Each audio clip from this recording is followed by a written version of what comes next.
এটা ভাবতে হবে। গতকাল আমাদের মেয়র তিনি সমালোচনা করেছেন পুলিশকে তো মানুষ মাইনে দেয়, পুলিশ পুজোর সময় ভালো কাজ করেছে, কিন্তু কি করে কলকাতা শহরে বিহার থেকে 9mm পিস্তল আসছে এটা তো ভাবা দরকার। পুলিশ কি করে? আমাদের যে বর্ডারগুলো আসে সেখানে দেখার কেউ লোক নেই, আর পুলিশ কাউকে ধরতে পারে না, এটা আমাদের ভাবতে হবে। এই যে মেয়েটা, এই যে আরজি করের মেয়েটা, 31 বছর বয়স, নৃশংসভাবে ধর্ষিতা হলো। হ্যাঁ, অনেকে বিরোধীরা তারা অনেক বলেছে যে মুখ্যমন্ত্রীর দোষ। মুখ্যমন্ত্রীর দোষ নেই, কে কোথায় কি করছে মুখ্যমন্ত্রী কি করে জানবে?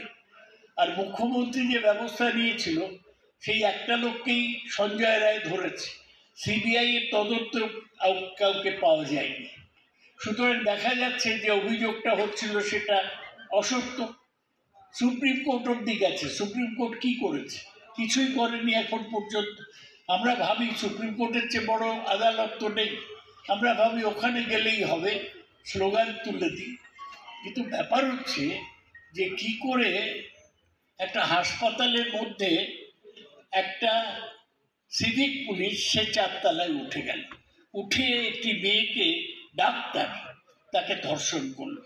এগুলো রাস্তা দখল করে হবে না। যারা করছিল বেশিরভাগই সিপিএম এর লোক, তারা ভাবছিল এতে পলিটিক্যাল লাভ হবে, তা নয়।